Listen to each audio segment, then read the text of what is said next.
Wanna get out of control? Yeah, I wanna get out of control.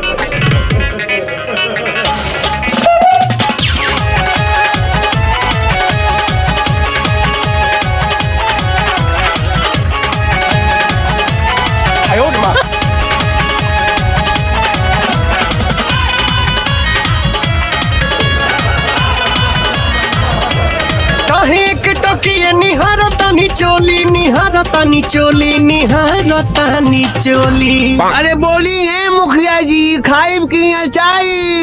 ए मुखिया जी, ए मुखिया जी, ए मुखिया जी मन होखे त बोली, नहीं तो रउआ खोई पर 10 वाला गोली। I wanna get out of control. Yeah, I wanna get out of control.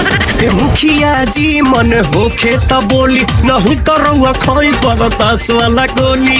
Wanna get out of control. Yeah.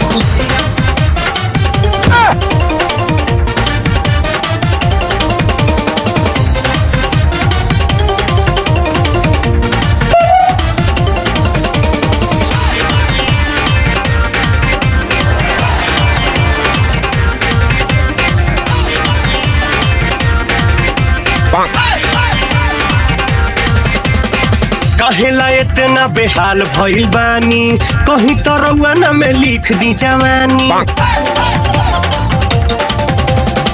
कहेला इतना बेहाल भइल बानी, कहीं तो रउआ ना में लिख दी जवानी। देखिए के हम के ईमान जाला डोली, ईमान जाला डोली, ईमान जाला डोली। अरे बोला ये जहाज बुकिंग काल होई किया।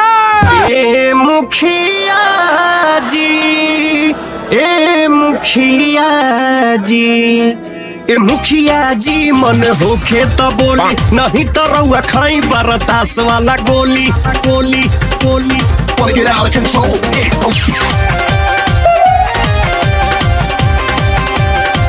अरे बोला एक कबूतर नीचे चरबू के ऊपर। ए मुखिया जी, ए मुखिया जी, ए मुखिया जी मन होखे त बोली, नहीं तो रउआ खाई 12 वाला गोली गोली गोली।